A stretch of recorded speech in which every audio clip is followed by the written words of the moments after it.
Assalamu alaikum. Welcome back to my channel. Today our topic is mitral stenosis.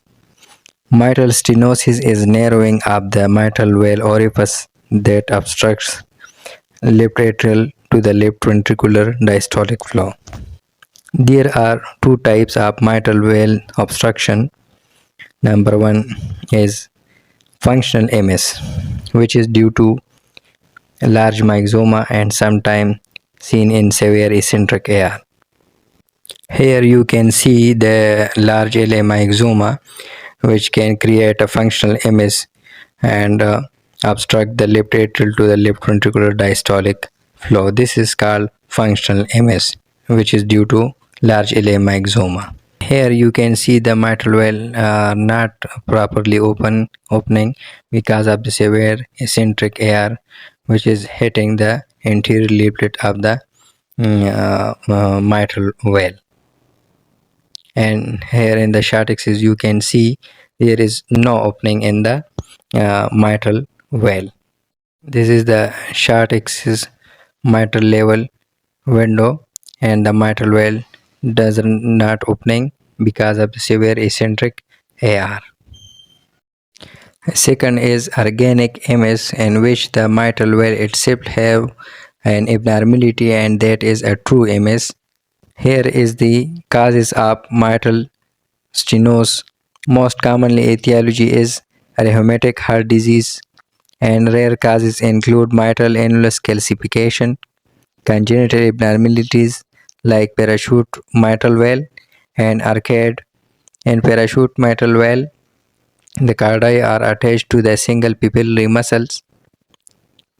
Because there is only single papillary muscle and the second papillary muscle is absent. As you see in this video, the only one papillary muscle is present and all the cardi are attached to that single papillary, and this is the parachute mitral valve, which is stenosis almost, and the single papillary muscle as you see. In the two chamber only one papillary muscle. This is the three chamber window, and this is the chart axis, only one papillary muscle are present. This is the congenital parachute mitral valve, which is the rare cause of the mitral stenosis. Now what we will look for of echocardiography examination of patient with suspected of mitral stenosis. The objectives of comprehensive echo examination are to confirm the cause of the MS, as either this is congenital mitral stenosis, or this is a rheumatic mitral stenosis, or this is because of the calcification or something others. So we will look and first find the etiology or the cause of the mitral stenosis, then to assess the severity of the stenosis, how much the MS is that. Either this is mild, or this is moderate, or this is the severe, and to recommend the type and timing of interventions, or this will be go to a PTMC, or this will be go to surgical procedure, and to assess other valvular lesions and presence of thrombus. Now what are the parameters which need to be assessed in 2D examination? In 2D or visual examination, we will look for thickening of the leaflets, mobility of the leaflets, subvalvular thickening, and calcifications.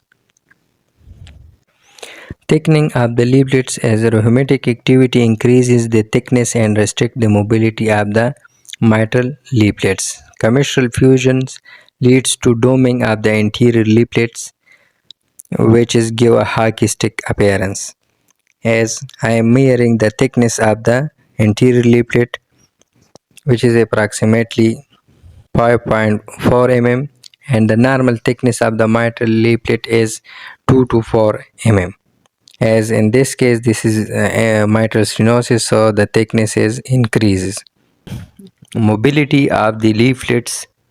Mobility of the leaflets is assessed in both parasternal long axis and apical four-chamber views. There is a restricted mobility of both the leaflets and rheumatic mitral stenosis. Posterior leaflet is usually immobile and anterior leaflet shows hockey stick appearance. As you see in this video, the posterior leaflet is almost static, almost fixed and not movable, and the anterior leaflet is hockey stick appearance, which is we call anterior doming of the anterior leaflet of the mitral valve, and posterior is a static valve. Subvalvular pathologies.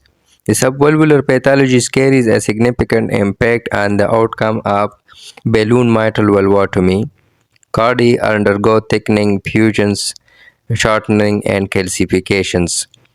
As you see in the video, the cardi, which is between from the mitral leaflets and the pupillary muscles, this is cardi, and we should need to know this is either thickened or normal thickness, either this is calcified or not.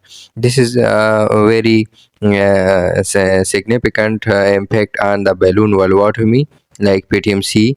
For if they are thickened, calcified, so the Wilkins score will be high, and then PTMC should not be preferred. So this is very important to rule out the thickness and the calcification of the cardiacs, and which is subvalvular, which is we call subvalvular pathologies, which is a very important part the PTMC. Calcifications. Calcification is identified by bright echogenic spots over the leaflets. As you see in the videos, the leaflet tips and the mid body is calcified.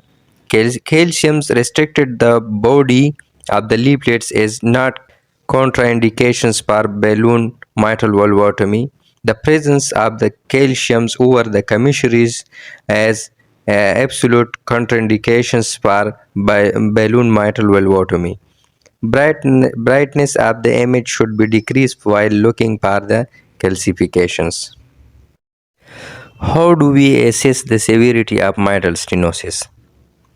As 2023 criteria of American Society of Echocardiography, the valve area by planimetry greater than 2.5 centimeter square will be mild, between 2.5 and 1.6 will be moderate, and less than 1 are equal then are equal 1.5 centimeter square will be severe.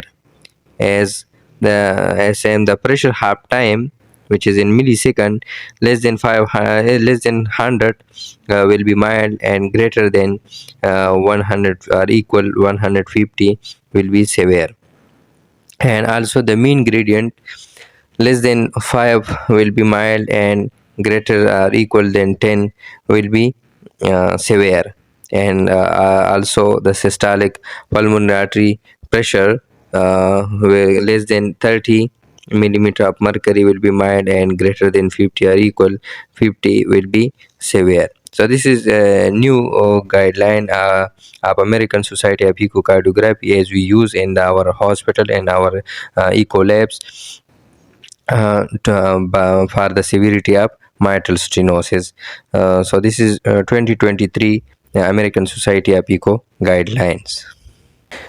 Now look at a simple approach for the visual observation and 2D examination, where the normal well, how it is seen, and the mitral stenosis. As you see, in the mitral stenosis, the anterior leaflet is doming and the posterior is static in this video, and in the downward image, the normal opening of the mitral valve.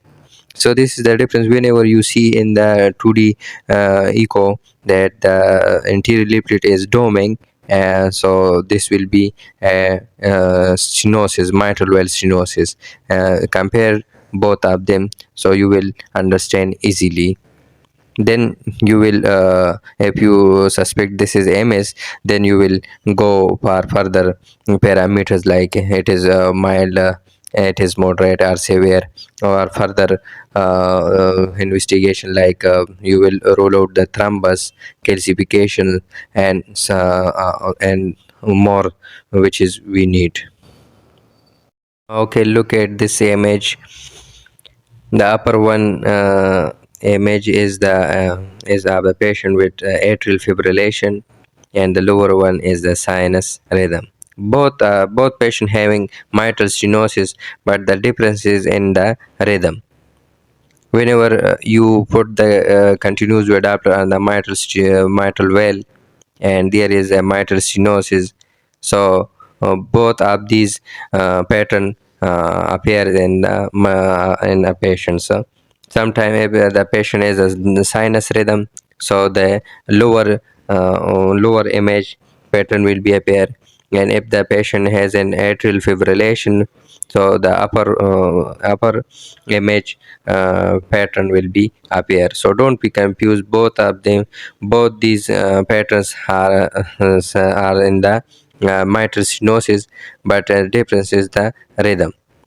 Almost majority of patient in mitral stenosis having atrial fibrillation, so one wave is not present, and there will be a single wave, and as you see in this image, so then calculate the gradients and the pressure half time from that one only. And if you have a sinus rhythm and both of the wave are present, then calculate the gradient from both of them, as I have measure the lower one. The upper one also I have the measure the pressure half time from that. But this is very easy to understand in that image. How do we calculate the mitral valve area and echo? Mitral valve area can be calculated by almost four methods. Number one is a planimetry method. Number two is a pressure half time.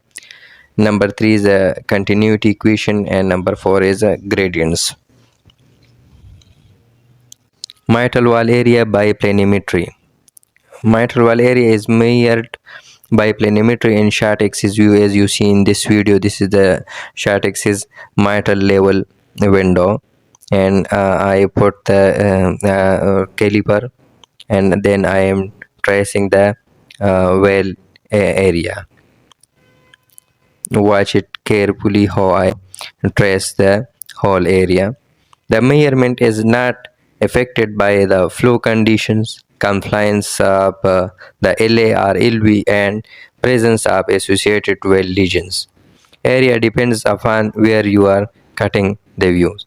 So look at this, how I started and how I end, and this is 1.2 centimeter square of this mitral valve area, and this is severe mitral stenosis by the planimetry method. And this is the most accurate, reliable method to roll out the mitral valve stenosis severity. Now I have make a 4 chamber window, and there I will put a CW Doppler and the mitral valve, and here this is the jet of the inflow, and here I will be trace this jet, and there will be we from here we will get the gradients of the mitral valve. I will trace from the base and go up, and then I will trace and drag to downward, and here you can see the p gradient is 24 and the mean gradient is 16. So this is also a severe mitral stenosis, as you see in the planimetry. Here there is a 1.2 area, and this is the pressure half time from the E wave peak and till the pressure half times Look at this, the pressure half time from the starting to the mid. So this is the pressure half time, which is pressure half time area is 0.73 of this patients. So this is severe mitral stenosis. In this patient, the well area, the planimetry area is also severe. The gradient is, the mean gradient is also severe, and the pressure half time is also severe. So this is the three accurate methods which is we calculate for the mitral stenosis, and we will get we get the how much is the severe of this mitral well stenosis. Look at this image. Here you will be more clearly understand that how I have measured the pressure half time from the peak to the end. I have measured the slope, and the pressure half time is 295 milliseconds, and by the pressure half time area is zero point 0.7 centimeter square. This is also a severe, and this is also that patients. Now we will discuss the continuity equation. How we will calculate mitral valve area by the continuity equations.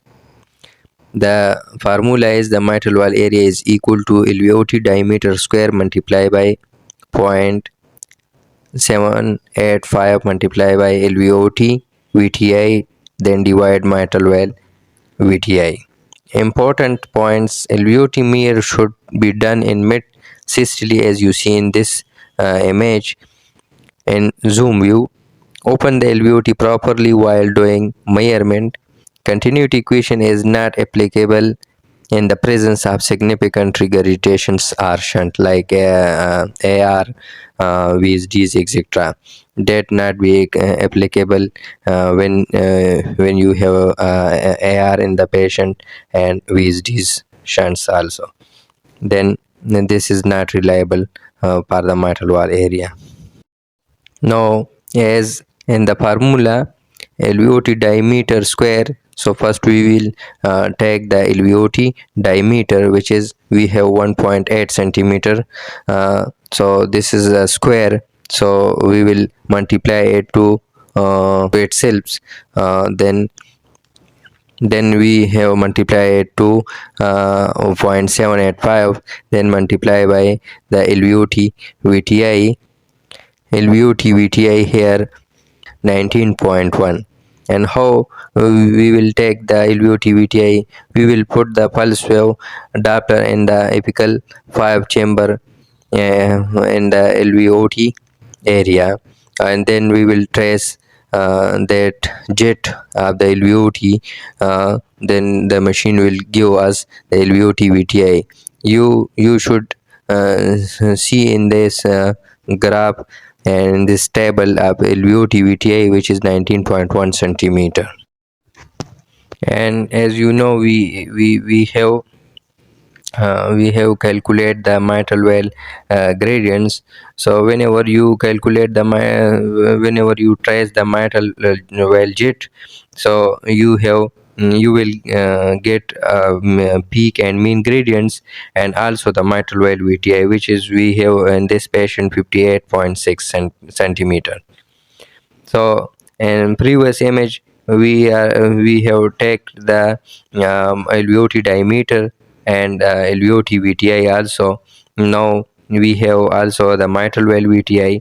So in the formula, the alveoli diameter square multiply by alveoli multiply by 0.785 multiply by alveoli VTI, then divide by the mitral valve VTI. So we will get the mitral valve area.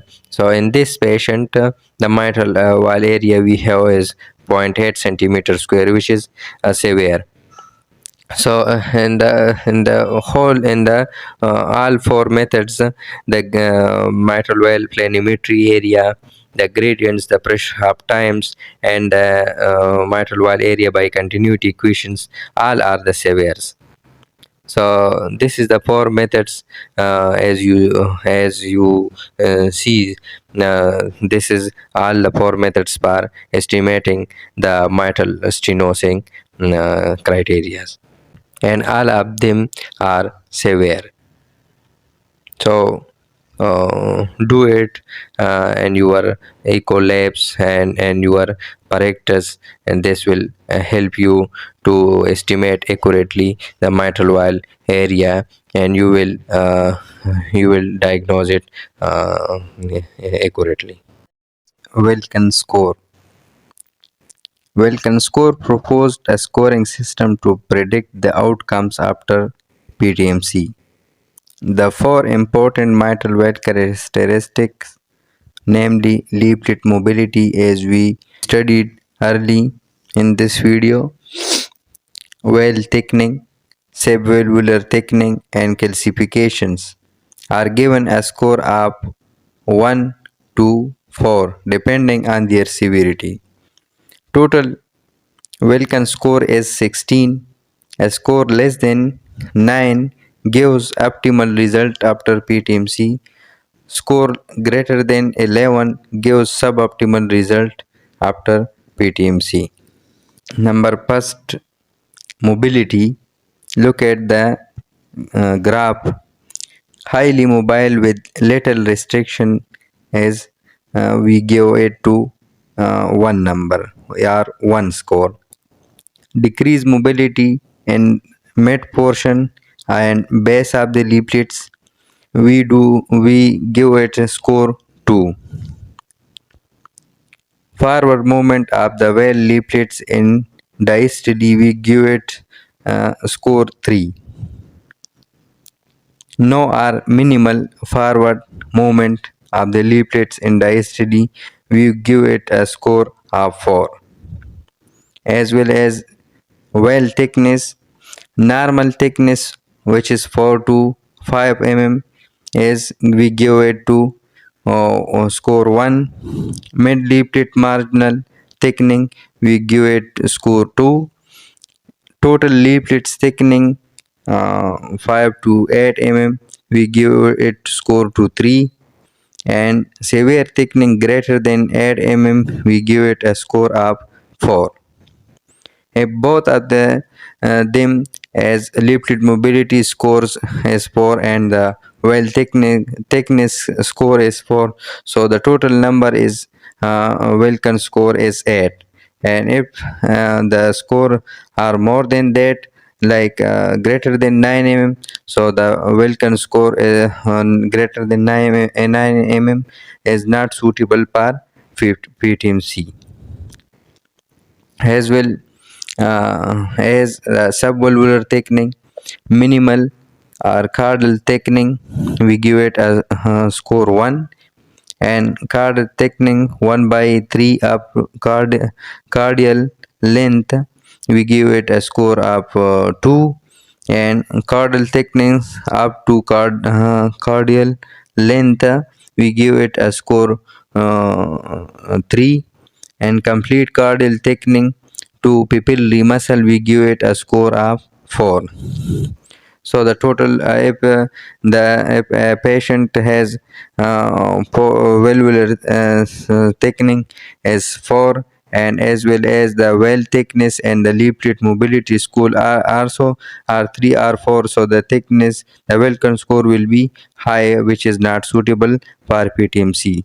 And now the valvular calcification, a single area of calcification, we give it a score of 1. And confined to the leaflets margin, so we will give it a score 2. And up to the mid leaflet, the score will be goes 3. And throughout most of the valve leaflets, we give it a score 4. So the total score is 16. Total Wilkins score is 16. And if the patient has greater than 9 score, so the PTMC should not be prepared. And if the patient has Wilkins score less than 9, so this is suitable for the PTMC. A Wilkins score is very important, and a patient of mitral stenosis is either the patient goes for PTMC or either the patient goes for surgical procedures. But also remember, if the patient has a mitral regurgitation and this is more than moderate, so this will be also not suitable for PTMC. Thank you for watching, and stay with me, and we will learn together. Thank you.